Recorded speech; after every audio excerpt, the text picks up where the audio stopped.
कोटी कोटी वंदन करता आजना सत्रनो प्रारंभ करीए छीए। मित्रों, छेल्ला सत्रमा આપણે સંવેદના, સંવેદનહીનતા, સંજ્ઞાનશીલતા,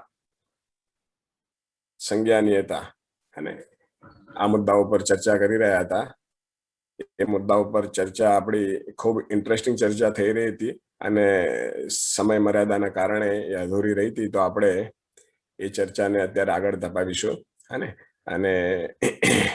એને સમજવાનો પ્રયત્ન કરીશું। આપણા રોજિંદા જીવવા સાથે કઈ રીતે જોડાયેલી છે, ઠીક છે?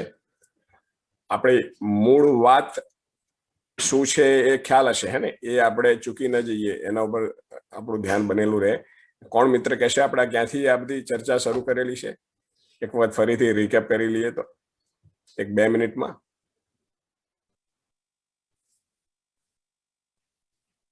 કોઈ મિત્ર કહેશે? હા વિશાલભાઈ, સ્વાગત છે આપનું। હા સર, આપણે વ્યક્તિમાં વ્યવસ્થા સમજતા હતા, એમાં વ્યક્તિની જરૂરિયાતો સમજી અને વ્યક્તિની જરૂરિયાતો સમજતા સમજતા આપણે આગળ જતા ગયા, જેમ જેમ શબ્દો ઉમેરતા ગયા એમાં પછી એક સંજ્ઞાનશીલતા માટેની જાગૃત કોઈકને જાણવું હતું, પછી આપણે સંજ્ઞાનશીલતા ઉપર ગયા। સંજ્ઞાનશીલતા જાણતા એટલે સંવેદનાઓ આવી, હવે આ છે સંવેદનાઓનો, તો સંવેદના સમજતા સમજતા આપણે એ તરફ જઈએ છીએ।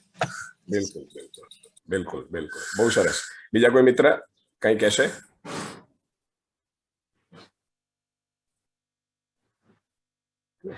તો મૂળ વાત નિરંતર સુખી થવું છે। નિરંતર સુખી થવાના અર્થમાં જેની સાથે જીવીએ છીએ એને સમજવું જરૂરી છે। કોની સાથે જીવીએ છીએ? તો સ્વયંથી લઈને સંપૂર્ણ અસ્તિત્વ સાથે જીવીએ છીએ। આપણું ધ્યાન હોય કે ના હોય, આપણે જાણીએ કે ન જાણીએ, પણ સ્વયંથી લઈને સંપૂર્ણ અસ્તિત્વ સાથે જીવીએ છીએ। સ્વયં સંપૂર્ણ અસ્તિત્વમાં જે કંઈ થઈ રહ્યો છે એનો પ્રભાવ આપણી પર પડી રહ્યો છે, આપણે જે કંઈ કરી રહ્યા છીએ એનો પ્રભાવ સંપૂર્ણ અસ્તિત્વ ઉપર પડી રહ્યો છે, અને તો એ અર્થમાં આપણે સ્વયંથી લઈને સંપૂર્ણ અસ્તિત્વને સમજવું પડશે। અને એ સમજવાની શરૂઆત આપણે ક્યાંથી કરી?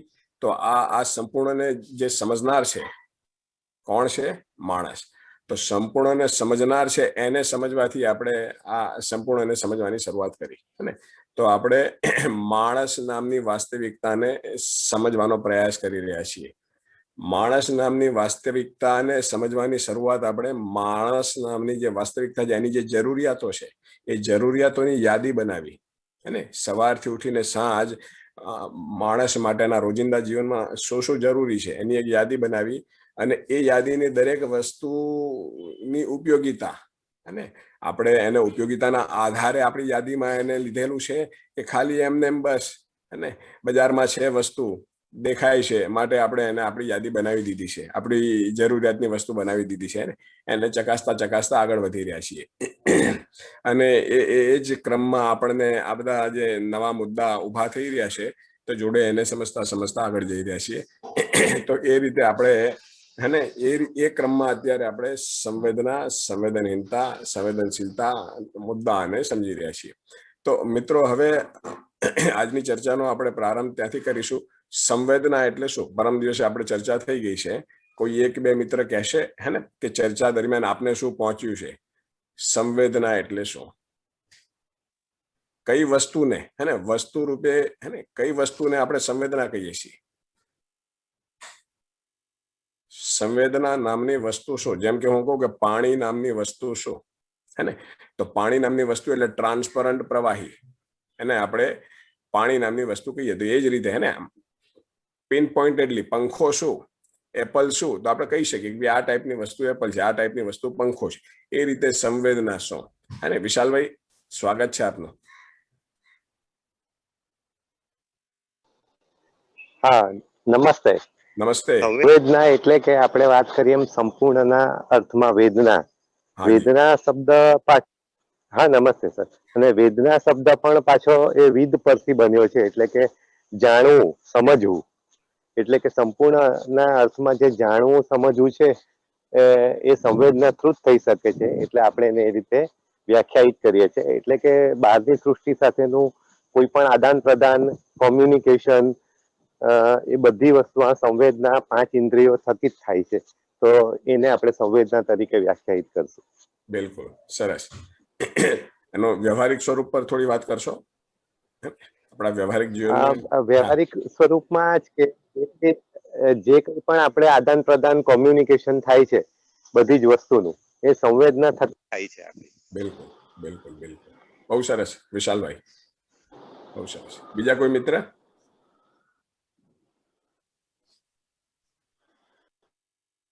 સંવેદના વિશે બીજા કોઈ મિત્ર કઈ કહેશે?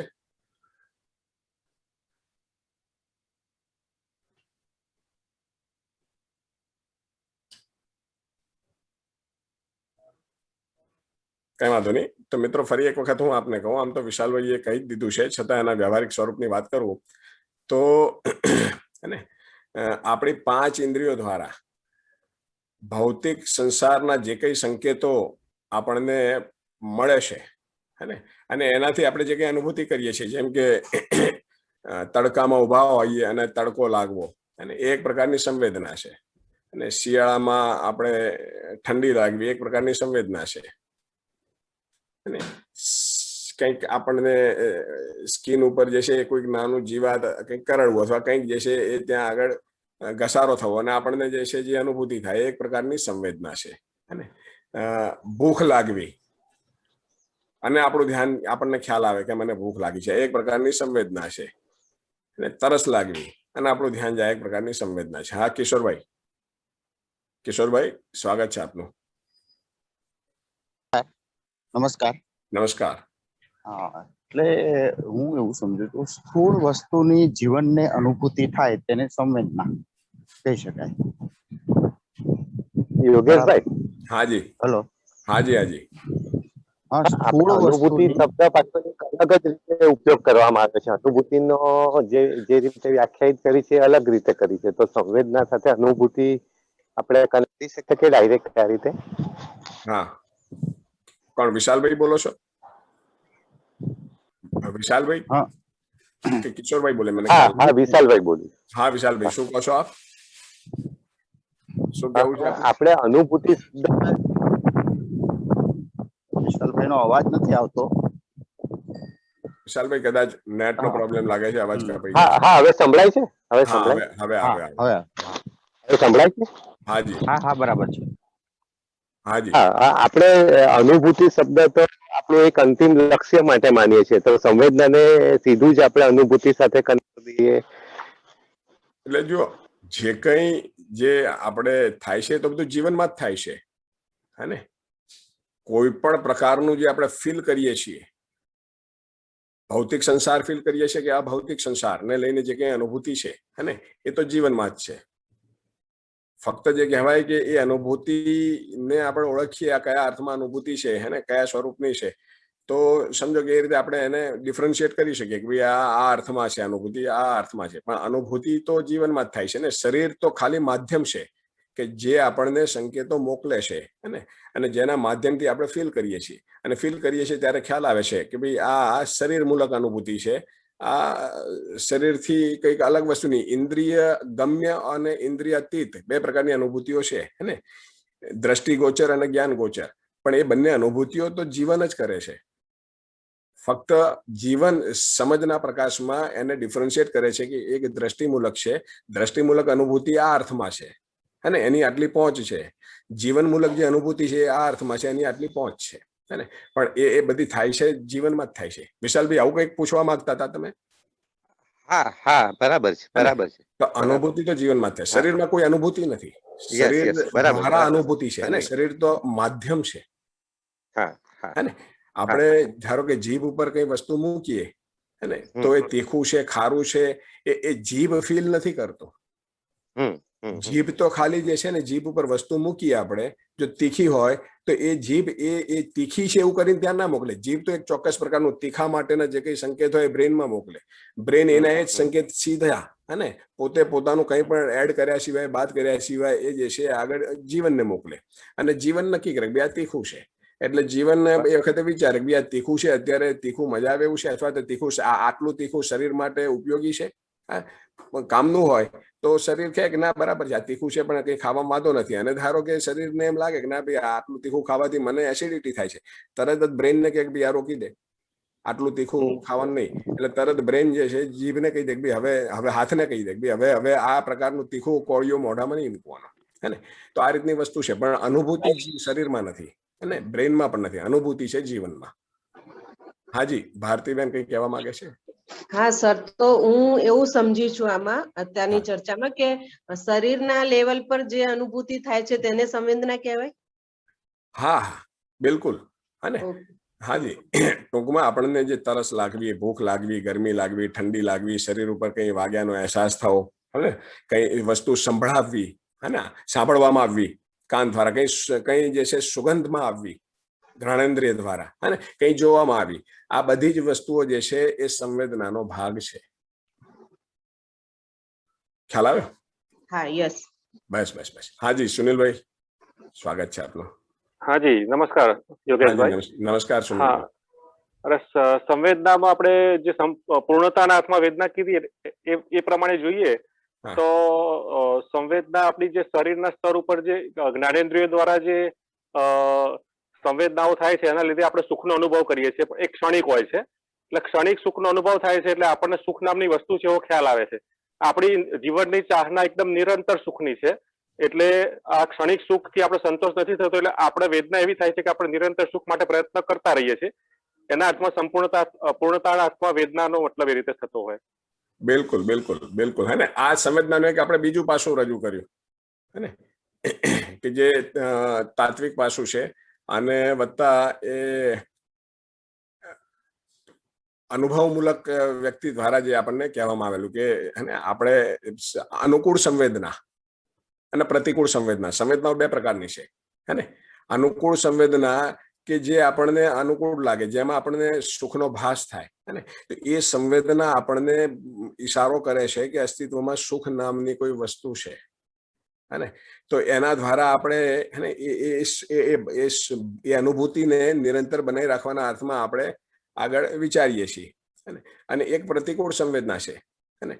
ભ્રમી સ્થિતિમાં આપણે અનુકૂળ સંવેદનાને સુખ માની બેઠા છીએ અને પ્રતિકૂળ સંવેદનાને દુઃખ માની બેઠા છીએ, હે ને. શરીરથી જે સારું લાગે, કમ્ફર્ટેબલ લાગે એને સુખ માની બેઠું છે, માટે જ અત્યારે કમ્ફર્ટની પાછળ પડ્યા છીએ. પણ સંવેદના પોતે ક્ષણિક વસ્તુ છે, હે ને. સંવેદનાની નિરંતરતા નથી, માટે કમ્ફર્ટ દ્વારા મેળવવામાં આવતું કોઈ સુખ એ નિરંતર નથી, હે ને. તો અને આપણે અનકમ્ફર્ટને દુઃખ માની બેઠા છીએ, તો એનાથી દૂર ભાગવાનો પ્રયાસ કરીએ છીએ. અત્યારે માનવ જાતિનો કુલ પ્રયાસ, સરેરાશ માનવ જાતિનો કુલ પ્રયાસ અનુકૂળ સંવેદનાને બનાવી રાખવા અને પ્રતિકૂળ સંવેદનાથી દૂર ભાગવાના અર્થમાં છે, પણ એ બધું શરીર મૂલક છે, હે ને. હાજી, ભારતીબેન કઈ કહેવા માંગે છે? હા સર, તો જે સવાલ મને એવો આવે છે કે જ્ઞાન ગોચર જે અનુભૂતિ થાય છે તો એ સંવેદના ના કહેવાય? ના, જ્ઞાન ગોચર જે છે બેન, એમાં શરીરનો રોલ નથી ને. હા, હે ને. જ્ઞાન ગોચર જે વસ્તુ છે, જે ઇન્દ્રિયાતીત વસ્તુ છે, હે ને, ઇન્દ્રિયોની પેલે પાર, તો એમાં ઇન્દ્રિયોનો રોલ નથી, શરીરનો કોઈ રોલ નથી. એમાં ડાયરેક્ટ જીવન, હે ને, એ વસ્તુને સમજે છે અને સમજીને એના દ્વારા જે અંદર અનુભૂતિ થાય છે એ જ્ઞાન ગોચર અનુભૂતિ છે. અને એક દ્રષ્ટિગોચર અનુભૂતિ છે, એ પાંચ દ્રષ્ટિઓ છે આપણી પાસે, અને આ પાંચે પાંચ જે જ્ઞાનેન્દ્રિયો ખરી ને, એ પાંચે પાંચ એક પ્રકારની આંખો છે. માટે તો આપણે બોલીએ છીએ ત્યારે કે ભાઈ સૂંઘી જો, ચાખી જો, અડી જો, જોવાની વાત કરીએ છીએ ને. Yes yes. તે પાંચે એક પ્રકારની દ્રષ્ટિ છે, તે પાંચ દ્રષ્ટિ દ્વારા જે કંઈ પકડાય છે ભૌતિક સંસાર પકડાય છે, હે ને. ભૌતિક સંસાર પોતે પરિવર્તનશીલ છે. તમે ગમે તેટલો પકડવાનો પ્રયત્ન કરો તો ભૌતિક સંસાર તો, હે ને, કોન્સ્ટન્ટ પરિવર્તનશીલ છે. તો હવે જે પરિવર્તનશીલ વસ્તુ છે એના આધારે સ્થાયી અનુભૂતિ કઈ રીતે શક્ય બને? ના બને ને. અને આપણે સ્થાયી અનુભૂતિની તલાશમાં છીએ, અને તો એના માટે સ્થાયી વસ્તુને ઓળખવી પડે. હવે જે પાંચ ઇન્દ્રિયોની જે પહોંચ ખરી અને એની જે ક્ષમતા ખરી, એ ભૌતિક સંસારથી આગળ નથી. એ ભૌતિક સંસારને પકડી શકે છે, હા ને. અને એ બી એના ચોક્કસ હેતુ માટે કે ભાઈ ભૌતિક સંસાર દ્વારા જે છે, ભૌતિક સંસાર સાથેના જોડાણ દ્વારા એ આ ભૌતિક શરીરને સ્વસ્થ બનાવી રાખવા માંગે છે. એ અર્થમાં પાંચ ઇન્દ્રિયો શરીર સાથે જોડાયેલી છે. ભારતીબેન પહોંચ્યું? Yes yes clear. હા ને? હાજી હાજી. હા સમીરભાઈ, સ્વાગત છે આપનું. આ 5 દ્રષ્ટિ તમે કીધી છે, ખાઈજો પીજો, એ સ્પષ્ટતાથી કહેજો ને, એ નથી સમજણ હજી. એટલે આપણી આ જે 5 જ્ઞાનેન્દ્રિયો ખરી ને જી, એના દ્વારા આપણે ભૌતિક સંસારને જોઈએ છીએ. અને જેને આંખો નથી પણ છતાં એ હાથથી સ્પર્શ કરીને કોઈ વસ્તુને ઓળખે છે. ઓળખવા માટે દ્રષ્ટિ જોઈએ. હે તો હાથ દ્વારા સ્પર્શ કરે છે. જેને આંખ નથી એ કે ભાઈ આ ગરમ છે, ઠંડુ છે, સોફ્ટ છે, હાર્ડ છે. હે ને કાન દ્વારા સાંભળીને બી એ વ્યક્તિને ઓળખે છે. આંખ નથી પણ છતાં એ કોઈ પણ વ્યક્તિ કંઈ બોલે તરત જ એને નામ દઈને બોલાવે, હા ભાઈ આવો આવો. હે ને તો એને ઓળખી લીધા. તો ઓળખવા માટે દ્રષ્ટિ જોઈએ. હે ને તો આપણે જે છે એ જેને આંખ નથી, જેને કાન નથી, એવા કંઈક વ્યક્તિઓ વસ્તુને ઓળખી લે છે. હે ને જેને ધારો કે આંખ નથી પણ એના મોઢામાં આપણે રસગુલ્લો મૂકીએ તરત કે હા રસગુલ્લો સરસ છે, તમે મારા મોઢા પર રસગુલ્લો મૂક્યો. હે ને તો મતલબ આપણે આ દ્રષ્ટિ જ છે 5 ભૌતિક સંસારને ઓળખવા માટેની. હે ને એની પહોંચ ભૌતિક સંસાર સુધી જ છે. તો અને અડીજો એટલા માટે તો આપણે જ્યારે પણ બોલીએ છીએ બેટા અડીજો, સાંભળીજો, ચાખીજો, સૂંઘીજો. હે ને જોવાની વાત છે. એ અર્થમાં આ 5 દ્રષ્ટિ છે. વાત પહોંચી સમીરભાઈ? હા હા હાજી હાજી. તો ઠીક છે, આગળ વધીએ. એટલે આમાં એવું હોઈ શકે કે આપણે સામાન્ય રીતે મુખ્યત્વે આપણી ચિત્રણ ક્રિયા પદ્ધતિથી જ આપણે બધી વસ્તુઓને પારખતા હોઈએ છીએ. જીવનમાં મુખ્ય જે ક્રિયાઓ છે 4.5 ક્રિયાઓમાં ચિત્રણનો વધારે મોટો રોલ છે. તો એને લીધે આ જોવાની વાત હોય એવું બની શકે? ના, ચિત્રણ અલગ વસ્તુ છે. હે ને ચિત્રણ ઈચ્છા સાથે જોડાયેલી વસ્તુ છે. પણ આપણે ડાયરેક્ટ પણ હે ને આપણે જેમ કે હું આપને કહું કે જે પશુ યોની છે ને જીવાવસ્થા, એમાં ચિત્રણ ક્રિયા નથી પણ છતાં એ લોકો 5 ઇન્દ્રિયો દ્વારા સંસારને તો ઓળખે છે.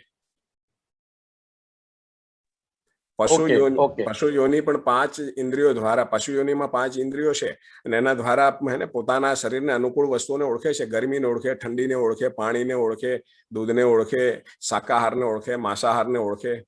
હે ને એ પોતાના જે છે એ પોતાના સમૂહના જાનવરને ઓળખે. પછી બીજા જે છે દુશ્મન જેને જે કહેવાય કે શાકાહારી હોય તો એ માંસાહારીથી દૂર રહે અને પોતાના જે છે એ શાકાહારીના સમૂહમાં જાય.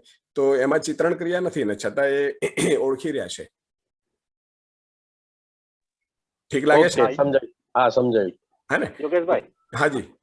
હા, એટલે આમાં પેલી દ્રષ્ટિ શબ્દ આવે છે ને, એટલે દ્રષ્ટિ પેલી તુલનની અંદર જે પ્રિય હિત લાભ ન્યાય ધર્મ સત્ય જે જીવન ક્રિયામાં સાંભળેલું ને એ બે મિક્સ થઈ રહ્યું છે લગભગ.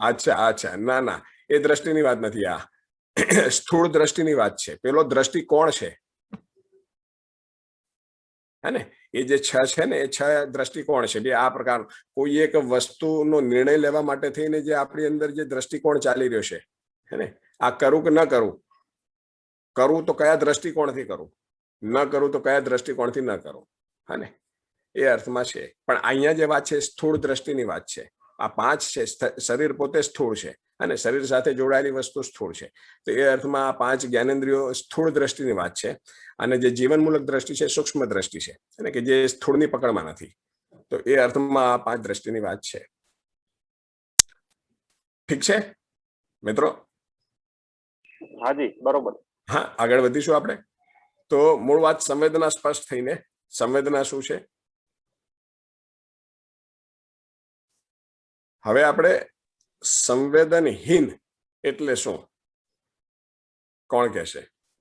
સંવેદના સમજ્યા, હવે સંવેદનહીનતા એટલે શું?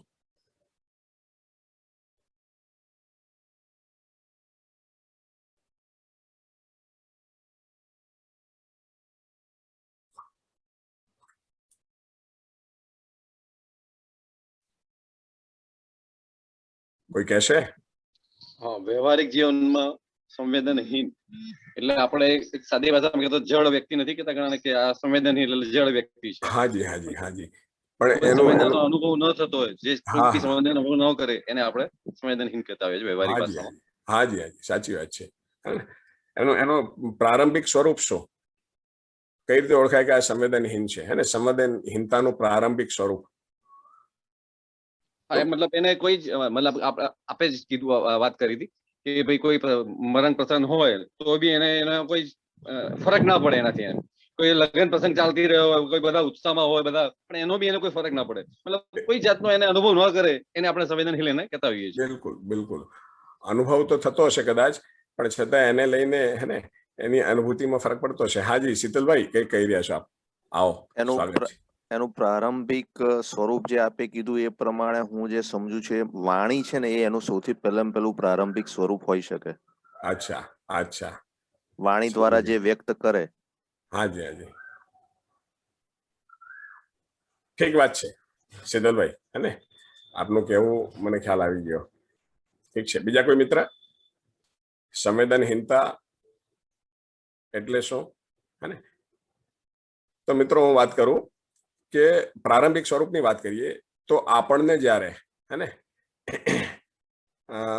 આપણા ભૂખની અંદર સંવેદના જાગે, ભૂખ લાગે ને છતાં જે છે એના પ્રત્યે આપણે ધ્યાન ના આપીએ, અને શરીર ઈશારો કરે કે તરસ લાગી છે ને છતાં આપણે કોઈ એક પ્રવૃત્તિમાં લાગેલા રહીએ ને. આપણે કોઈ એક જગ્યાએ હોઈએ કે જ્યાં આગળ ખૂબ ગરમી લાગે છે, શરીર ઈશારા કરી રહ્યું છે, છતાં આપણે એના ઉપર ધ્યાન ના આપીએ. હે ને, આપણને બાથરૂમ જવું છે, હે ને, અને ઠીક છે કોઈ સંજોગ એવો હોય કે જ્યાં ન થઈ શકે એવું હોય, અલગ હોય, હે ને, ક્યારેક કોઈ એક અપવાદરૂપ સ્થિતિમાં વસ્તુ અલગ છે, પણ કાયમ આપણે આપણા શરીરના ઈશારાને પકડીએ નહીં, અથવા પકડ્યા છતાં એને અવગણીએ, હે ને, આપણે આપણું જે કંઈ કરીએ છીએ ચાલુ રાખીએ, તો આ એક પ્રકારની સંવેદનહીનતાની સ્થિતિ કહી શકાય. ખ્યાલ આવે છે? કંઈક લોકો અત્યારે એવી રીતે જીવી રહ્યા છે, અને પોતાના કામકાજને લઈને બીજી રીતે, ત્રીજી રીતે, અને ધારો કે મોબાઈલ લઈને બેઠા હોય તો એમને ખ્યાલ આવે કે સવારથી હું મોબાઈલ લઈને બેઠો છું, મારી આંખો દુખી રહી છે, પણ છતાં મોબાઈલને હટાવે નહીં, એ મોબાઈલમાં ડૂબેલા રહે અને આંખ ઈશારા કરી રહી હોય બે હવે બંધ કરવા, નુકસાન થઈ રહ્યું છે, અને હવે જે છે એ આપણે થોડો ગેપ રાખો. પણ ના, કંઈક એવી પ્રવૃત્તિઓ કે જેમાં વ્યક્તિ શરીરના ઈશારાને પકડે નહીં, અથવા પકડ્યા છતાં એને અવગણે, એ પોતે જે કરતો હોય એ કરવાનું ચાલુ રાખે, અને એને જેમાં રસ પડ્યો હોય એ કરે, પણ એમાં શરીરને અત્યારે આ વસ્તુ અનકમ્ફર્ટેબલ લાગી રહી. અપવાદરૂપ સ્થિતિમાં અલગ છે. ક્યારેક કોઈક એવી સ્થિતિઓ કે જેમાં આપણે કોઈ એક ચોક્કસ સીમામાં છે ને, કોઈક એવી ચોક્કસ પરિસ્થિતિમાં આપણે એ સમયે શરીરના સંકેતો ધ્યાનમાં છે, છતાં આપણને ખ્યાલ છે કે અત્યારે આ સંકેતો કરતા આ વસ્તુ વધુ મહત્વની છે. પણ રૂટીન લાઈફમાં પણ એ પોતાની ભૂખને અવગણે, અને ડેલી જે છે અનિયમિત સમયે જમે, તરસ લાગે તો એ પ્રમાણે પાણી ના પીવે, અને રાત્રે મોડા સુધી શરીરને જગાડે. ડેલી શરીર એમ કે ભાઈ હવે સુઈ જવું છે, છતાં એ ટીવી જોવા માટે, મોબાઈલ જોવા માટે, અને પોતાના જે પ્રિયને લગતી જે વસ્તુ હોય, પોતાના લાભને લગતી વસ્તુ, એમાં શરીરને ઢસડે. તો આ પણ એક સંવેદનહીનતાનો સ્વરૂપ છે. હાજી ભારતીબેન, આપને કઈ કહેવું? હા, તો સંવેદનહીનતા પોતાના શરીર પૂરતી જ કે બીજાના શરીર માટે પણ ખરી જ ને? હા, એટલે હવે જે વ્યક્તિ પોતાના શરીર માટે આટલો બેદરકાર છે, એને ઘરમાં પોતાની સાથે જીવતા વ્યક્તિઓ અથવા તો આસપાસના વ્યક્તિઓની સંવેદના બી એની આ ટાઈપની હોય, હે ને. ઘરમાં ધારો કે ફેમિલીમાં કોઈને તકલીફ પડી હોય તો એનો તો દિલ તો દુખે જ ને. કોનો? શું કહો છો? ફેમિલીમાં સપોઝ કોઈને મારા દીકરાને તકલીફ પડી તો મારું દિલ તો દુખવાનું જ ને. હું ભલે મારા શરીરની કેર નથી રાખતી, પણ મારા દીકરાને કઈ તકલીફ થાય તો મને તો દુઃખ થવાનું ને. હા, થાય ને બેન, પણ જેટલું તમને થાય, કદાચ તમે બીમાર પડો તો દીકરાને એટલું ન પણ થાય.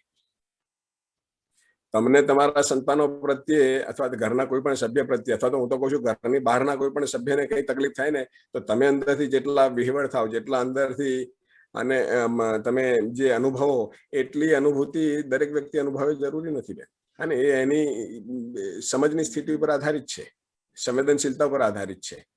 ખ્યાલ આવે?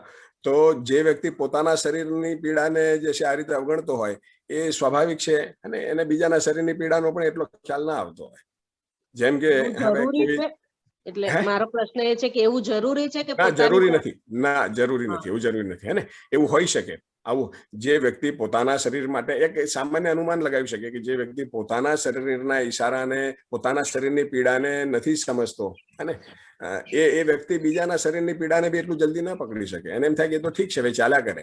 હે ને, જેમ કે હું તમને કહું કે સામાન્ય ઉદાહરણ હે ને કે જેમાં ધારો કે ઘરમાં એક નાનું સંતાન છે અને એના મધર છે કે ફાધર છે. હવે એ લોકો મોબાઈલમાં એટલા ઓતપ્રોત થઈ જાય છે કે બાળક ઘણીવાર પોતાના જરૂરિયાત માટે કહેતું હોય છે કે મને આ જોઈએ છે, અથવા મને બહુ નાનું બાળક હોય તો એને બાથરૂમ જવું હોય કે સંડાસ જવું હોય તો એ કહેતું હોય છે મમ્મી પપ્પા એને જે કંઈ જરૂર હોય, પણ છતાં મમ્મી પપ્પા એ વખતે મોબાઈલમાં એટલા ઓતપ્રોત હોય, મશગુલ હોય કે એ વખતે એ બાળકની જે જરૂરિયાત છે અને એને અવગણતા હોય. બાળકની શરીરની જે પીડા છે, બાળકની જે સંવેદના છે એના ઉપર એમનું ધ્યાન ના કરું છું બેટા 1-2 મિનિટ અને ધારો કે બાળકે ભૂખ લાગી છે, 2 મિનિટ બેટા આટલું પતાવી દઉં પછી, અને એકાદ દિવસ હોય તો વસ્તુ અલગ છે, અપવાદરૂપ હોય તો વસ્તુ અલગ છે, પણ ઘણા ઘરોમાં ઘણી જગ્યા રોજિંદુ હોય છે અને એમને ખ્યાલ ના આવે કે ભાઈ આ જે શરીર ઈશારા કરી રહ્યું છે એ શરીરને આપણે વધુ પડતું ટટળાવીશું તો એ ધીમે ધીમે એની અંદરની વ્યવસ્થા ખોરવાશે. તો એ સરવાળે વ્યવસ્થા ખોરવાશે તો એની પીડા પછી આપણે જ અનુભવવાની છે. સંવેદનહીનતાના પ્રારંભિક સ્વરૂપની વાત કરું છું. અને તમને આ વસ્તુ ઠીક લાગે છે? લોજિકલ લાગે છે? વિચારવાની વાત છે. અને મેં તો મારો વાત મૂકી આપને કે મને આવું લાગે છે, તમે આને ચકાસજો, આને સીધું સ્વીકારવાની જરૂર નથી. અને બીજા કોઈ મિત્રને આ વિશે કઈ કહેવું છે?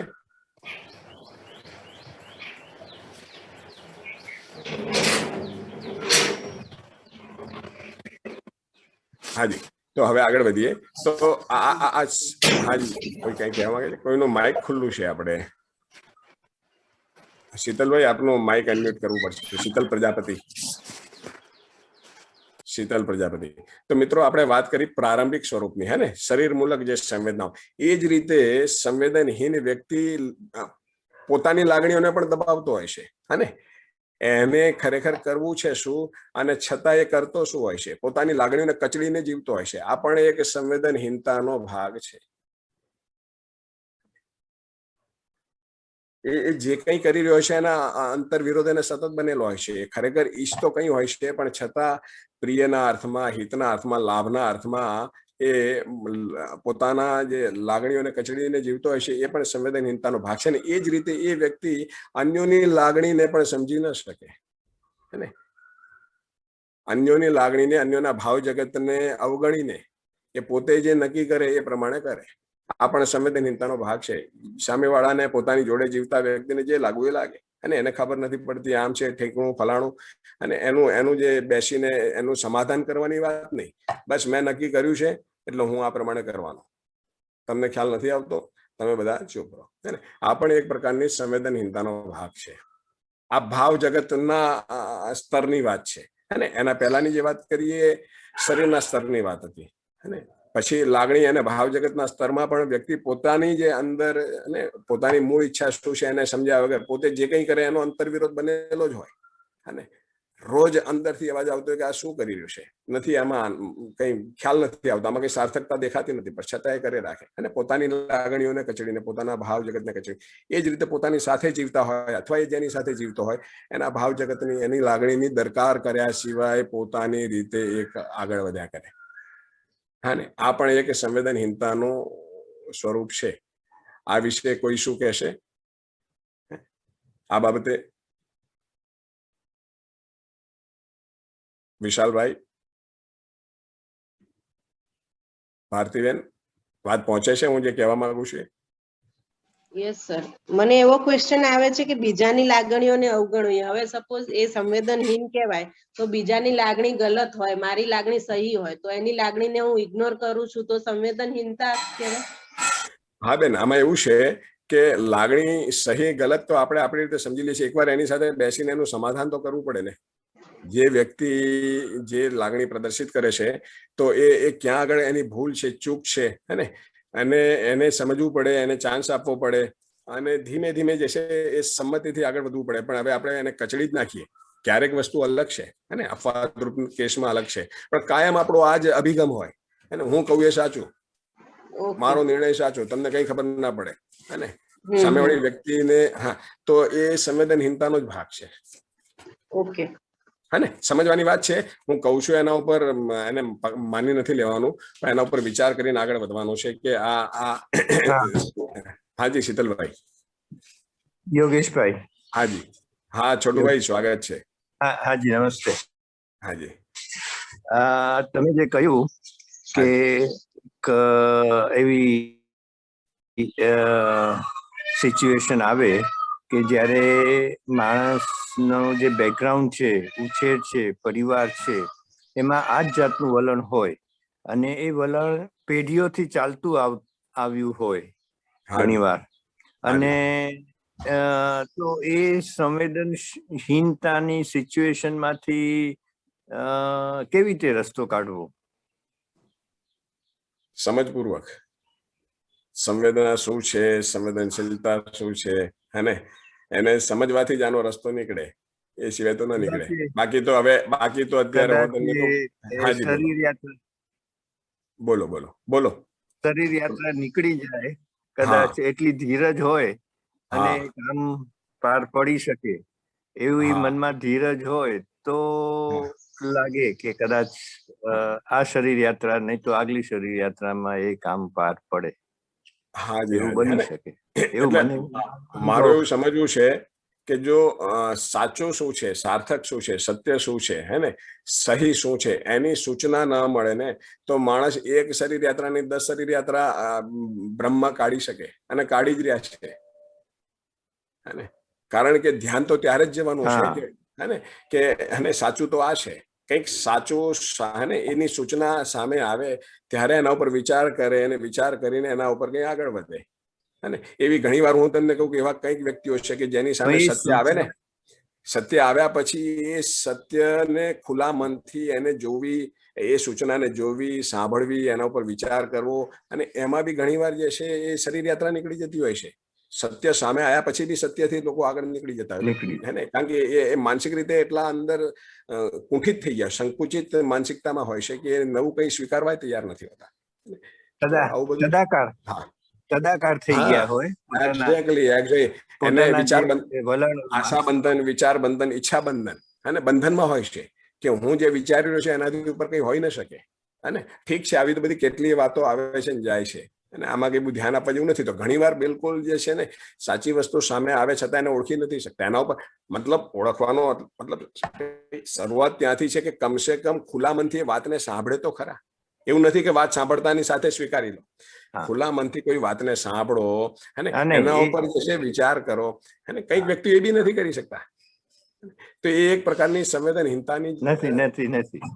હાજી હાજી હાજી હા વિશાલભાઈ કઈ કહેવા માંગો છો? હા યોગેશભાઈ, આપણે હમણાં જેમ કહ્યું એમ હઠીલા વિચાર એટલે કે મારા વિચારો શ્રેષ્ઠ છે, તો એ પણ સંવેદનહીનતા જ કહી શકાય ને. એટલે બંધનનું સ્વરૂપ છે સંવેદનહીનતા કહો કે મારા વિચારો શ્રેષ્ઠ છે એમ, અને બીજા કોઈનું સાંભળવા તૈયાર ના થાવ, બીજા કોઈના વિચારો માનવા તૈયાર ના થાવ, તો એ પણ એક સંવેદનહીનતા કહી શકાય ને. એક્ઝેક્ટલી, હે ને, એવું જ કહી શકાય. ઘરમાં રહેતા હોઈએ, ઘરમાં 4 સભ્યો 5 સભ્યો હોય અને ઘરનો એક વ્યક્તિ કોઈનું સાંભળ્યા કર્યા વગર પોતાની રીતે નિર્ણય લે અને એના ઘણા નિર્ણયોને લઈને આખો પરિવાર જે સફર થતું હોય, હા ને, મુશ્કેલીમાં મુકાતું હોય ને કહે ને કે તું આજે પૂછીને નિર્ણય ના લીધો, સર્વસંમતિથી નિર્ણય લીધો હોત તો ઠીક રહે, પણ છતાં એ કાયમ ધાર્યું જ કરે. તો આ બી એક પ્રકારની સંવેદનહીનતા કે પોતાની સાથે જીવી રહેલા વ્યક્તિઓની સંવેદનાને સમજી નથી શકતો. હે ને, એ લોકો શું કહેવા માંગે, એમના ભાવ જગતને, એમની લાગણીને નથી સમજી શકતો. આ એક પ્રકારની સંવેદનહીનતાનો જ ભાગ થયો. હે, હું એવું સમજુ છું. તમે પણ આના પર વિચાર કરજો. હા વિશાલભાઈ, યોગેશભાઈ, બીજું હમણાં તમે આશા બંધન, વિચાર બંધન અને ઈચ્છા બંધન, યોગેશભાઈ એક મિનિટ, તમે આશા બંધન, વિચાર બંધન અને ઈચ્છા બંધન કીધું, તો ફરી એકવાર એને વ્યાખ્યાયિત કરી દેશો, કેમ કે ભૂલાઈ ગયું છે. હા, એના ઉપર ફરી વાત કરીશું, નહીં તો ફંટાઈ જઈશું પાછા. એ બી એક જે છે લાંબી ચર્ચાનો મુદ્દો છે, પણ જેને બંધન સ્વરૂપ આપણે કહીએ છીએ ને, તો બંધન માનવમાં મૂળ બંધન આ છે: આશા બંધન, વિચાર બંધન, ઈચ્છા બંધન. હે ને, તેના ઉપર આપણે આ યાદ રાખજો, આપણે આ મુદ્દા ઉપર ચર્ચા કરીશું, કારણ કે અગત્યનો મુદ્દો છે. હાજી શીતલભાઈ. હા. હાજી. હા, એટલે મારું ક્વેશ્ચન એવો હતો કે ભ્રમિત અવસ્થામાં જ અત્યારે સમજો કે હું મારી વાત કરું તો હું પણ ભ્રમિત અવસ્થામાં જીવું છું, મારા વાઈફ પણ ભ્રમિત અવસ્થામાં જીવે છે, અને ફેમિલી બધું ભ્રમિત અવસ્થામાં જીવે છે. તો એ કેસની અંદર હું ક્યાંક વિચાર રજૂ કરું છું, અને તમે જેમ કીધું કે એમ સામેવાળા માણસ કદાચ સાંભળવા માટે પણ રેડી ના થતા હોય, અથવા તો એવું પણ બને કે એમનો વિચાર બરાબર છે કે મારો વિચાર બરાબર છે એની પણ ક્લેરિટી ના હોય, તો એ કેસમાં કઈ રીતના સુલઝાવું? કારણ કે અત્યારે તો બધા ભ્રમિત અવસ્થામાં જ જીવી રહ્યા છે. તો એ કેસમાં તો સમજવું, હે ને, આપણે પોતે સમજવું, સમજીને આપણે પોતે સ્થિર થવું, સામેવાળો વ્યક્તિ કેમ આવું કરી રહ્યો છે એની આપણને સ્પષ્ટતા થાય સમજ પછી કે ભાઈ એમાં એનો કોઈ દોષ નથી, અને એ અત્યારે એની સમજની જે સ્થિતિ ઉપર છે એમાં આવું થઈ શકે છે, હે ને. હવે એ ત્યારે જ બદલાશે કે જ્યારે એ સમજશે, પોતે સમજવાથી ફ્લેક્સિબિલિટી આવે, અને સમજ વગર જડતા રહે. તો એ વખતે સમજુ વ્યક્તિ છે એ સમજી શકે કે ભાઈ આમાં જબરદસ્તી કરવાથી કાંઈ નહીં થાય, આમાં ઉતાવળ કરવાથી, અધીરા થવાથી, અકળાઈ જવાથી કાંઈ નહીં થાય, ઉપરથી આપણી સ્થિરતા પણ ડહોળાશે, હે ને. તો હવે જે છે આ છે, આના મૂળમાં અણસમજ છે. હું પણ જ્યારે મારી પાસે સમજવાની કોઈ વસ્તુ નહોતી ત્યારે હું પણ આવી સ્થિતિમાં હતો, અને મારી પાસે સમજવાની કોઈ વસ્તુ આવી ને એ વસ્તુ સમજતા સમજતા મારી અંદર હવે સ્થિરતા આવી, અને સામેવાળા આવું કેમ કરી રહ્યા છે એની પણ મને સમજ આવી કે એ જે કંઈ કરી રહ્યા છે એના મૂળમાં એમનો ઈરાદો, આશય ખોટો નથી, પણ સમજના અભાવમાં ઈચ્છી કંઈક રહ્યા છે, કરી કંઈક રહ્યા છે.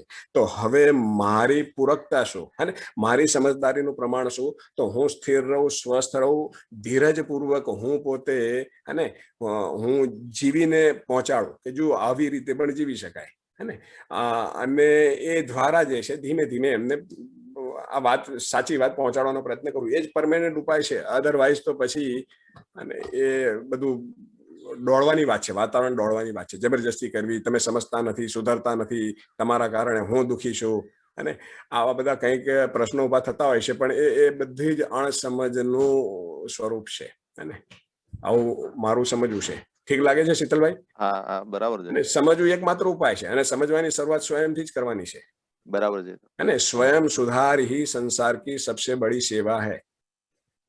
અત્યારે માણસ જાત એમ માને છે કે હું બીજાને સુધારી દઉં તો સંસાર સરસ સેવા લાયક થઈ જશે. મારી પીડાનું કારણ અન્ય છે. સમજ પછી ખ્યાલ આવે કે મારી અંદરની જે કઈ પીડા છે એનું કારણ હું જ છું, અને હું મતલબ મારી અણસમજ. અને કઈ અણસમજ? તો વાસ્તવિકતા વિશેની અણસમજ. જે રિયાલિટી છે એની મને સ્પષ્ટતા નથી, માટે હું રિયાલિટી સાથે જીવી નથી શકતો, હે ને. એને લઈને હું અંદરથી પીડિત થઉં છું, અને એ પીડિતનો દોષારોપણ હું લોકો ઉપર કરું છું. તારા કારણે, આના કારણે, ગરમીને કારણે, ઠંડીને કારણે, વરસાદને કારણે, મારી ગરીબીને કારણે, મારા શરીરને કારણે, જાત જાતના કારણો ઉભા કરી દે, પણ પોતે એમાંથી છટકી જાય. એ જ્યાં સુધી પોતે છટકતો રહે પોતાની પીડાના મૂળ કારણથી, ત્યાં સુધી એની સ્થિતિ એવી ને એવી જ બનેલી રહે, ઉપરથી બગડે ખરી, સુધરે નહીં, અને એના કારણે એની આજુબાજુનું વાતાવરણ બી એ બગાડ્યા કરે, અને જ્યાં જાય ત્યાં કલેશ રહે છે. ઠીક છે શીતલભાઈ, વિચાર કરજો. હા, આ તો બરાબર છે. હા, બરાબર છે. હાજી હાજી હાજી. સમીરભાઈ સ્વાગત છે. સમીરભાઈ. સર, સંવેદનહીનતાની જે વાત કરી તમે અત્યારે, હાજી, એટલે એમાં એક મુદ્દો મને હજી સમજણ સ્પષ્ટ નથી થઈ રહી, એટલે મને જાણવું છે, અને બીજા વ્યક્તિઓના પણ અભિપ્રાય મને જાણવા છે, જેથી મારી સમજણ હું સ્પષ્ટ કરી શકું. અત્યારે ખાસ કરીને આપણે ઇન્ફોર્મેશનના ફ્લડ ગેટમાં જીવી રહ્યા છીએ. ચારે બાજુ આમ જોઈએ તો ભયગ્રસ્ત વાતાવરણ છે, અને print media, electronic media, information જે પણ રીતે આવી રહી છે એમાં લગભગ બોમ્બાર્ડિંગ છે, બ્રેકિંગ ન્યૂઝ છે, પેલો ગ્લાસ ફોડીને બતાવે તો લગભગ બધી નેગેટિવિટીનો જ બોમ્બારો હોય છે, એટલે બોમ્બાર્ડિંગ હોય છે. હવે એની અંદર સંવેદનહીનતા પૂર્વક જીવવું એ ઘણી વાર લાભકારી નીવડે એવું સમજવું, કે પછી વધારે યોગ્ય સમજણ કેળવવી એ વધારે સારો રસ્તો રહે? એ સ્પષ્ટતા જોઈતી હતી. હાજી. હવે જો અહીંયા લાભ શબ્દ છે ને, આપણે સવારથી ઉઠો ત્યારથી રાત સુધી આ બધું ચાલુ જ હોય છે, અને તમે કાન બંધ કરીને તો નથી જીવી શકતા. એ કાને તો પડી જાય કે આંખમાં દેખાય તો જવાનું જ છે એમ. બિલકુલ બિલકુલ બિલકુલ બિલકુલ. સંવેદનશીલતા કેળવવી તો ખેંચાઈ જઈએ છે, કે એવું થાય કે આરું આ તો બહુ જોરદાર થઈ ગયું એમ, પણ હવે તો શું કરવું એમાં? હાજી, જુઓ, સંવેદનશીલતાના ધરાતર ઉપર જીવીશું ને ત્યાં સુધી તો આપણે ઝોલા ખાતા રહીશું, હે ને. સંવેદનશીલતા એ સમજ નથી, પણ સમજની દિશાની વસ્તુ છે. એટલે સંવેદનશીલતાના ધરાતર ઉપર તો ઝોલા ખાવાના છે. હે બીજું આપણે જે લાભ શબ્દ વાપર્યો કે આપણે હે અત્યારે આટલી નકારાત્મકતાઓમાં કઈ રીતે જીવીએ કે જેનાથી આપણને લાભ થાય. તો અહીંયા લાભ કોને ગણીએ છીએ એને પણ ઓળખવું પડે. આપની દ્રષ્ટિએ આપ કોને લાભ કહી રહ્યા છો આમાં? એટલે લાભ શબ્દ કદાચ મેં પ્રયોજન ખોટો કરી નાખ્યો, પણ એટલે એ પરિસ્થિતિની અંદર એમ કે ખેંચાઈ ના જઈએ. એટલે ધારો કે નાસિકની અંદર 20 જણાને ઓક્સિજન ન મળ્યો ને એ લોકો મરી ગયા. હવે સમાચાર તો મારા કાને પડી જવાના કે ટીવીમાં કે છાપામાં હું જોઈ જ લેવાનું. બિલકુલ. અને એનાથી કદાચ અરેરાટી ભરી લાગણી પણ થશે એમ. બિલકુલ બિલકુલ સ્વાભાવિક. પણ હવે એમાં હું ખેંચાઈ જઈશ તો એ પણ યોગ્ય નથી એમ. એટલે ત્યાં સંવેદનહીનતા કે સાચી સમજણ તરફ જવું એમ. હાજી હાજી. હા ને. તો મૂળ વસ્તુ જે કહેવાય કે જે તે પરિસ્થિતિમાં સ્થિર રહી શકીએ, અને સ્થિર રહી શકીએ તો જે અવ્યવસ્થા છે એને વ્યવસ્થામાં આપણે ફેરફાર કરી શકીએ. જો પોતે અસ્થિર થઈ જઈએ, હા બસ સમજાયું, હવે સમજાયું, તો પછી એ પરિસ્થિતિને આપણે સ્થિર કરી ન શકીએ. એટલે મૂળ જે લાભ છે ને, કોઈ પણ સ્થિતિ પરિસ્થિતિમાં હું સ્થિર રહું છું, આ મારો મૂળ લાભ છે. રાઈટ, સ્થિરતા. અને લાભના અર્થમાં જોઈએ તો કોઈ પણ સ્થિતિ પરિસ્થિતિમાં હું રિએક્ટ કરી દઉં, અને પ્રતિક્રિયા રિસ્પોન્ડ કરવું અલગ વસ્તુ છે. Respond is a positive thing અને reaction is a negative thing. તો હું જ્યારે રિએક્શન શું છે, ગુલામીની સ્થિતિ છે કે જેમાં મારા ઉપરથી કાબુ જતો રહેશે. હું મજબૂર બની જાઉં છું અમુક વસ્તુ કરવા માટે થઈને, અને મારી સામે અમુક ઘટના ઘટે એટલે પછી હું મારા ઉપરથી કંટ્રોલ જતો રહે છે. હું અમુક વસ્તુ કરી જ બેસું છું, કર્યા પછી પસ્તાવું છું, પણ ટૂંકમાં કાયમ આ થાય. આ રિએક્શન છે. હે ને. તો એ રિએક્શનની સ્થિતિમાં તમે ગમે તેટલો પ્રયત્ન કરો, તમારો ભાવ ગમે તેટલો શુભ હોય, પણ સામે વ્યવસ્થા ના ગોઠવાય. તો તમારે સ્થિર રહેવું, સ્થિર બનેલા રહેવું એ લાભની શરૂઆત છે. અને પછી ધીમે રહીને જે કહેવાય કે આ જે કંઈ થયું છે એનું મૂળ કારણ શું છે, અને એનો મૂળ ઉપાય શું છે, આ બે વસ્તુ આખી સ્પષ્ટ થવી, અને એમાં કેટલી ધીરજથી આગળ વધવું. હે ને. એ બે વસ્તુ છેડા દેખાય, મૂળ કારણ દેખાય અને એનો ઉપાય બી દેખાય, તો એક પ્રકારની ધીરજ બનેલી રહે. અને એ ધીરજથી તમે આગળ વધી શકો. અત્યારે જે કંઈ આપણે જે હાલી જઈએ છીએ ને, કોઈ વસ્તુ જોઈને અને ધ્રુજી જઈએ છીએ કે આ સાલું આ ના હોવું જોઈએ, અરેરાટી થઈ જાય છે, અંદર એકદમ ઉભરા આવે છે, ઇમોશનલ બની જઈએ છીએ. ઇમોશનલ બનીને આપણે એક્શન લેવા માંડીએ છીએ. હે ને. તો એના મૂળમાં શું છે કે ન તો આપણને એ જે ઘટના ઘટી, જે કંઈ જે અત્યારે અવ્યવસ્થા ઊભી થઈ, એનું મૂળ કારણ સ્પષ્ટ નથી. હે ને. મૂળ કારણ શું છે એ સ્પષ્ટ નથી, અને એનો પરમેનન્ટ ઉપાય શું છે એ પણ સ્પષ્ટ નથી. બે છેડા સ્પષ્ટ નથી. માટે વચ્ચે જેટલું દેખાય છે ને, ઘટના આધારિત આપણે જે છે બધું નિર્ણય લઈએ છીએ. એકચ્યુઅલી સમજદારી પછી નિયમ આધારિત નિર્ણય લેવાય. સમજ પહેલા વ્યક્તિ ઘટના આધારિત નિર્ણય લે. આ ઘટના ઘટી તો હે લાલ ગાડી હું જોઉં છું તો લાલ ગાડીના એક્સિડન્ટ બહુ દેખાય છે, એટલે હવે આપણે લાલ ગાડી નથી ખરીદવી, વ્હાઈટ ગાડી ખરીદવી છે. આપણે હું જોઉં છું કે આ પ્રમાણે આમ થવાથી આ થાય છે. તો સમજ વગર ઘટના આધારિત નિર્ણયો લેવાય, અને એમાં તો એ આપણે જે ઈચ્છીએ છીએ એ પ્રમાણેનું પરિણામ મળે પણ ખરું, ના પણ મળે. નિયમ આધારિત, અસ્તિત્વ સહજ નિયમ, માનવ સહજ નિયમ, પ્રકૃતિ સહજ નિયમને ઓળખીને આ અહીંયા કયો નિયમ કામ કરી રહ્યો છે ને અહીંયા કયો નિયમ કામ કરશે, એ નિયમ આધારિત કામ કરો તો રિઝલ્ટ પાકું મળે. સમીરભાઈ, વાત પહોંચે છે? હા, હવે થોડી સમજણ સ્પષ્ટ થઈ રહી છે. પ્રયોગમાં લાવીશ અને પછી પાછો શેર કરીશ. એક્ઝેક્ટલી. હે ને. સરસ. હાજી વિશાલભાઈ. સર, અહીંયા આપણે અરેરાટી થવી જે હતી, અરેરાટી એટલે આપણે મૃત્યુ થયા છે, માનવના મૃત્યુ થયા છે, એને લીધે અરેરાટી થઈ છે. તો આપણે માનવના મૃત્યુને જે અધિમૂલ્યન કર્યું છે, એને કે મરવું ન જોઈએ અથવા આવું કેમ થયું, એ આપણે આમાં આ અરેરાટી થવાનું કારણ બની શકે કે આપણું જે મૃત્યુ છે એને વ્યવસ્થિત નથી સમજાય એટલા માટે. હા, થઈ શકે ને. અને મૃત્યુ નામની ઘટના સ્પષ્ટ ના હોય, મૃત્યુ થવું એટલે શું છે એ સ્પષ્ટ ના હોય, અને એ સિવાય અકાળ મૃત્યુ, અને અકાળ મૃત્યુને જોઈને આપણને અંદર આંચકો તો લાગે, પણ આંચકો લાગવો, આઘાત લાગવો અને હચમચી જવું, અસ્થિર થઈ જવું, અને વિચલિત થઈ જવું, તો એ બે અલગ વસ્તુ છે. સમજની નિશાની એ છે કે ભાઈ ખ્યાલ આવ્યો કે આ ખોટું થઈ રહ્યું છે, અત્યારે જે અવ્યવસ્થા છે અને એ ખોટી છે, પણ છતાં હવે એના મૂળમાં શું છે ખ્યાલ છે કે ભાઈ ભ્રમિત પરંપરા છે. અને કોઈ માણસ જાણી જોઈને કરતું નથી, પણ હવે પરંપરા જ ભ્રમિત છે. આ પરંપરામાં જન્મનાર દરેક સંતાનને સમજ નામની વસ્તુ જન્મથી જે ગળથુથીમાં મળવી જોઈએ મળી નથી રહી તો હવે એનું જે એક એક પગલું એ ઈચ્છે છે વ્યવસ્થા તરફ, સુખી થવા તરફ, પણ છતાં અમુક પગલા સુખી કરે છે, અમુક પગલા દુઃખી કરે છે. અને તો કોઈ વ્યક્તિ જાણી જોઈને આ નથી કરતો અને કરી રહ્યો છે ભ્રમવશ. તો હવે એના માટે તો સમજ નામની વસ્તુનું જેમ જેમ લોકવ્યાપીકરણ થાય હે ને, વ્યક્તિ સમજદાર થાય એમ ધીમે ધીમે ધીમે ધીમે આ વસ્તુ આ ઘટનાઓ ઘટે. આટલી એક સમજ બને તો એ પોતે સ્થિર રહે અને ખ્યાલ આવે કે હવે આ બરાબર છે, પણ હવે જે પરંપરામાં જીવી રહ્યા છે આમાં અપેક્ષિત છે. આમાં એક વાત ઉમેરું. હા હા હા, મારો અવાજ હા છોટુભાઈ આવે છે? હા આવે છે. હા, તો એને સોમભાઈ એક સુંદર શબ્દ વાપરે છે કે ના સમજી નો ટેક્સ. બિલકુલ. ના સમજી જ્યાં સુધી છે ત્યાં સુધી ક્યારે ને ક્યારે ચૂકવવાનું આવે તો એના માટે તૈયાર રહેવું પડે. બિલકુલ. કારણ કે અવ્યવસ્થા ચારે બાજુ જ્યાં જ્યાં છે એનું આપણને ચોક્કસ સમજ ધીરે ધીરે આવતી હોય તો આપણે એનાથી સાવધાન રહીએ અથવા તો સચેત રહીએ. બિલકુલ એક ખ્યાલમાં આવે છે. હાજી બિલકુલ છોટભાઈ, એવી વસ્તુ છે ને, અસ્તિત્વ સહ અસ્તિત્વના રૂપમાં છે અને સહ અસ્તિત્વ નિત્ય પ્રભાવી છે. તો આપણે એમ માનીએ કે હું ખાલી મારી જાતને સાચવીને બેસી રહું, મારા પરિવારને સાચવીને બેસી રહું, હું સેફ થઈ જઈશ, એવું છે નહીં. આપણે અત્યારે આ કોરોના કાળમાં તો બહુ સ્પષ્ટ દેખાય છે હે ને, કે તમે તમારી જાતને ગમે તેટલો સાચવવાનો પ્રયત્ન કરો પણ તમે તમારી ઈચ્છા અનિચ્છાએ બાહ્ય સંસાર સાથે જોડાવવું જ પડે છે અને બાહ્ય સંસાર વગર તમારો કોઈ ઉદ્ધાર નથી. અને તો એ અર્થમાં જે કહેવાય કે તમે ખુદ સમજદાર બનો અને અન્યોને સમજદાર બનાવશો તો જ તમે જે ઈચ્છી રહ્યા છો એ શક્ય બનશે. હું પોતે સમજદાર બની જાઉં અને હું શાંત સુખાયનો પ્રયત્ન કરું, મારી રીતે મારી દુનિયામાં ડૂબી જાઉં, એનાથી સુખી થવાનો કોઈ ઉપાય નથી.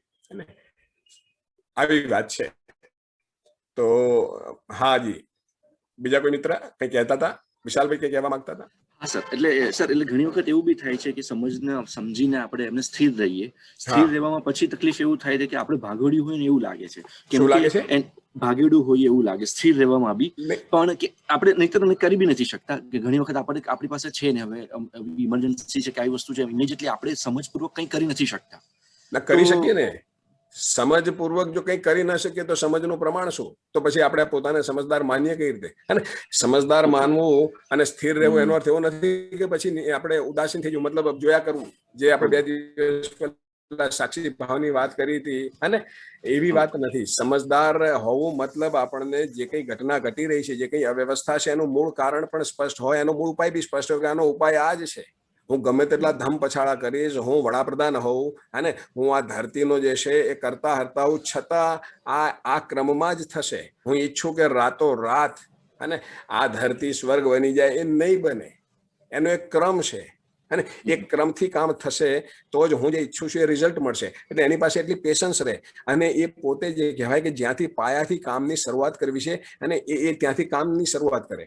હા, એ વસ્તુ ચોક્કસ છે કે ઇમરજન્સીમાં એ વખતે જે જરૂરી છે એ પણ કરે, પણ છતાં ઇમરજન્સીમાં જે કંઈ જરૂરી છે એ કરીને એમ માની લે કે હવે આ પ્રોબ્લેમ સોલ્વ થઈ ગયો, જાણે છે આવી રીતે પ્રોબ્લેમ સોલ્વ થશે નહીં. આ પ્રોબ્લેમ કંઈ ટેમ્પરરી પ્રોબ્લેમ થોડો છે, અત્યારે તાત્કાલિક ઉભો થયેલો પ્રોબ્લેમ નથી. આ પ્રોબ્લેમના મૂળિયા ઘણા ઊંડા છે. તે મૂળિયા એને દેખાય છે. એ મૂળિયામાં કયા પ્રકારનું ખાતર નાખવાથી, એ મૂળિયામાં કયા પ્રકારનું પાણી નાખવાથી જે કહેવાય કે આપણે જે ઈચ્છીએ છીએ એવું ફળ મળશે એને ખબર છે. હે ને? તો એનો મૂળ, એની ડિઝાઇન બનેલી હોય છે અને એ દિશામાં એના પ્રયત્નો ચાલુ હોય છે, પણ પોતે સ્થિર રહીને, સ્વસ્થ રહીને, સહેજ પણ અધીરાઈ વગર અને સહેજ પણ ઉતાવળ્યા બન્યા વગર અને જે ઇમરજન્સી આવેલી છે એમાં એ જે કંઈ કરી શકે છે એ કરવાનો બિલકુલ પ્રયત્ન કરે છે. એ વખતે ડાપણની વાતો નથી કરતો, ઇમરજન્સીને પણ સંભાળે છે અને છતાં એને ખ્યાલ છે કે ઇમરજન્સીમાં જે કંઈ કરું છું એની પહોંચ આટલી જ છે. અને મૂળ કામ તો અહીંયા કરવાનું છે, મૂળિયામાં કામ કરીશું તો એ ફળનું અલગ ફળ આપણે જે ઈચ્છીએ છીએ એ ફળ આવશે. બાકી આ તો બધું ડાળીઓને સાફ સુફી કરવાથી અને ડાળીને કાપવાથી આપણે જે ઈચ્છીએ છીએ એ ફળ નહીં આવે. પણ છતાં જ્યારે જે જરૂરી હોય છે ઇમરજન્સીમાં, એ સમયે આપાતકાલીન સ્થિતિમાં એ વખતે એ પણ કરતા હોય છે. તો સમજદાર હોવું અને સ્થિર બનેલા રહેવું એનો અર્થ કે જોયા કરવું, અને એમાં કોઈ વ્યવસ્થાના અર્થમાં કોઈ ભાગીદારી ન કરવી એવું કહેવામાં નથી આવી રહ્યું. હાજી રાજેશભાઈ. હા રાજેશભાઈ, સ્વાગત છે. હા નમસ્તે. નમસ્તે. નમસ્તે. આમાં જે ચર્ચામાં એવું થાય કે જે જન્મ્યો છે એનું મૃત્યુ નિશ્ચિત છે, તો એને આમાં કેવી રીતે ગણી શકાય? હમણાં જે કોરોનાના હિસાબે જે હમણાં વાતો ચાલે છે કે એમાં આપણે સંવેદનશીલ કે કેવી રીતે બતાડી શકાય? મને પ્રશ્ન સ્પષ્ટ નથી થતો, પણ છતાં હું આપને કહું કે એક વસ્તુ છે કે અકાળ મૃત્યુ જે ખરા ને, કાલ સુધી જે વ્યક્તિ એકદમ સ્વસ્થ હોય, અને સામાન્ય રીતે આપણે એમ કહીએ કે ભાઈ માનવ શરીર અત્યારના સમયમાં સરેરાશ સાચવીને જીવે તો 100 વર્ષ જીવી શકે. હવે ખૂબ નાની વયે 35 વર્ષ, 40 વર્ષ, 45 વર્ષ, 50 વર્ષે બિલકુલ સાજો સમો વ્યક્તિ એકદમ જ જતો રહે, અને જતો રહેવાના મૂળમાં આપણને સ્પષ્ટ ખ્યાલ આવે કે વર્તમાન જે માનવકૃત અવ્યવસ્થાના કારણે આ થયું છે, તો ઝાટકો લાગે, આંચકો લાગે, પણ સાથે એ સમજ પણ હોય કે હવે આનો ઉપાય પણ નથી. પરંપરા જ ભ્રમિત છે, તો આ બધું તો અપેક્ષિત છે. ન થાય ત્યાં સુધી સારું, પણ જ્યાં સુધી સમજ નહીં આવે ત્યાં સુધી આ ઘટનાઓ ઘટતી રહેવાની છે. ભૂતકાળમાં પણ ખૂબ મહામારીઓ આવી ગઈ છે, અને અત્યારે જે કંઈ નુકસાન થયું એના કરતાં પણ અનેક ઘણું નુકસાન એ સમયે થયેલું છે, અને ફરીથી આ ઘટના ઘટી રહી છે. માનવજાત એમાંથી જે બોધપાઠ લેવાનો હોય એ નથી લઈ રહી. માટે એ અત્યારે બી આ વસ્તુ ફરીથી રિપીટ થઈ રહી છે, અને આગળ બી રિપીટ થશે જ. આનાથી વધુ ભયાનક પરિસ્થિતિનો સામનો કરવાની તૈયારી રાખવી જ પડશે, પ્રાકૃતિક સ્તર ઉપર અને માનવકૃત વ્યવસ્થાના સ્તર ઉપર, જે રીતે માનવજાત આગળ વધી રહી છે. તો આટલી સમજ હોય તો આટલી સમજને કારણે એ વખતે સ્થિર રહે કે હવે એ તો આમાં બીજો કોઈ ઉપાય જ નથી. આમાં તમે દુઃખી થઈ જાઓ, તમે અંદરથી કકળી ઉઠો, તમે બળાપો કાઢો, આક્રોશ કરો, આને દોષ દો, આને દોષ દો, એનાથી વળવાનું કઈ નથી.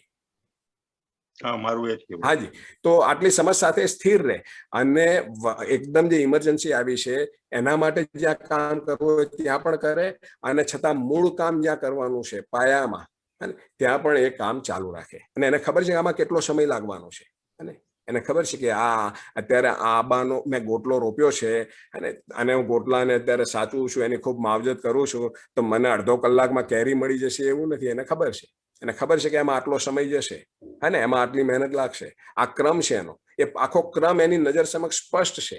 માટે ખૂબ ધીરજથી, સહેજ પણ વિચલિત થયા વગર, સ્વસ્થ રહીને એ આગળ વધે છે. એને ખબર છે કે આ ગોટલો રોપ્યા પછી આંબો થશે, આંબો થતા થતા મોટો થશે. એ દરમિયાન વાવાઝોડું આવી શકે છે, એ દરમિયાન કુદરતી કોઈ પણ આપત્તિ આવી શકે છે, તો આંબો પાછો એ વખતે હતો ન હતો થઈ શકે છે. તો એ વખતે હું દુઃખી થઈ જઉં ના, એનો કોઈ અર્થ નથી. ફરીથી મહેનત કરીશું. આ બધી વસ્તુ એને સ્પષ્ટ છે કે આ બધું આગળ શક્ય છે, અને હું જે સંસારમાં જીવું છે બધું શક્ય છે. બાહ્ય સંસાર ઉપર મારો કોઈ નિયંત્રણ નથી, પણ મારા ભાવ જગત ઉપર નિયંત્રણ છે કે કોઈ પણ સ્થિતિ પરિસ્થિતિમાં હું અંદર સ્થિર સ્વસ્થ રહીશ, એના ઉપર એને પૂરો વિશ્વાસ છે, અને એ રહેશે. અને સ્થિર સ્વસ્થ રહી અને બહારની જે અસ્થિરતા છે એને એ સ્થિર કરવાનો પ્રયત્ન ચાલુ રાખે છે. ઠીક છે? બરાબર. ઠીક છે. હાજી, બીજા કોઈ મિત્રને કઈ કહેવું છે? તો મિત્રો આગળ વધીએ. 7:03 થઈ ગઈ છે. હજી તો આપણે મૂળ મુદ્દા ઉપર આવવાનું બાકી છે. જો 5-10 મિનિટ આપણે ચર્ચા કરી શકતા હોય તો ચર્ચા કરીએ.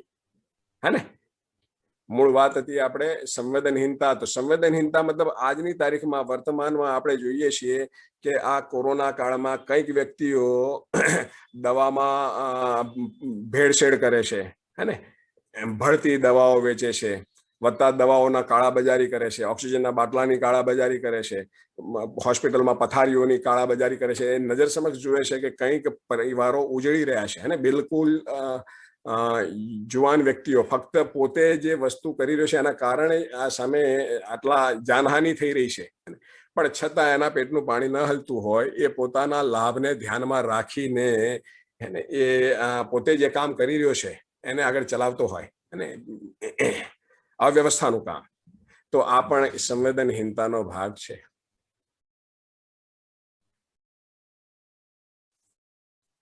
પહોંચે છે વાત? સંવેદનહીનતા અત્યારે આપણને દેખાઈ રહી છે અને કઈક જગ્યાએ દર્દીઓ પાસે દર્દીઓની મજબૂરીનો લાભ લેવાઈ રહ્યો છે. ખુલ્લેઆમ ટ્રીટમેન્ટના નામે ખુલ્લેઆમ લૂંટ પણ ચાલી રહી છે અને સામેવાળો દર્દી કરગરે છે કે મને અને હું ગમે ત્યાંથી તમને, મારી પાસે અત્યારે સગવડ નથી પણ હું તમને કરી આપીશ, મારું આ સ્વજન છે અને તમે બચાવી લો. ત્યારે એને એમ કહેવામાં આવે છે ના, તારી પાસે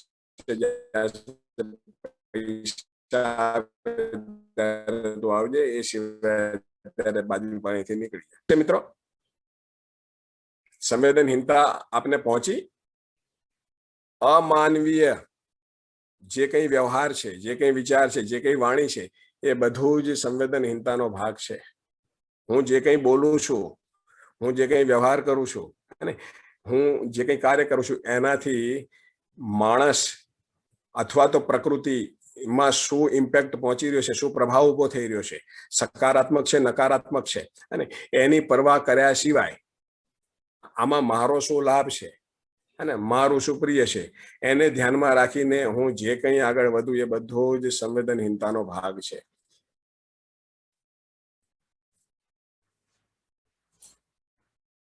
સંવેદનહીનતા બાબતે કોઈ મિત્રને કંઈક કહેવું હોય, પૂછવું હોય, કંઈ રજૂ કરવું હોય તો મિત્રો 7:06 થઈ છે. મને એવું લાગે છે કે સંવેદનહીનતાના મુદ્દા ઉપર આપણી આટલી વાત કરીને આવતીકાલે સંવેદનશીલતા, સંજ્ઞાનશીલતા અને સંજ્ઞાનીયતા આ મુદ્દા ઉપર આપણે આગળ વાત કરીશું. ખૂબ મહત્વપૂર્ણ વાત છે, ખૂબ સમજવા લાયક વાત છે. અને જો આ વાતને અત્યારે અહીંયા હવે આપણે વિરામ આપવો હોય તો વિરામ આપીએ.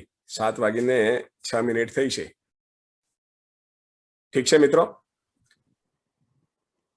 આપના મારી હા સુનિલભાઈ, બરોબર છે. યોગેશભાઈ, સમયની બાબતે આપ ખૂબ સંવેદનશીલ છો, એ સારી વાત છે. હા, ના, કારણ શું છે, ઘણા મિત્રો એવા છે કે જેમને 7 વાગ્યા એમને આગળનું પ્લાનિંગ કરેલું હોય, બીજું કોઈ સેશન યસ, એને એકદમ સાચી, એટલે જ મેં કહ્યું છે કે બહુ સારી વાત છે. તો આપણે એને ધ્યાનમાં રાખીને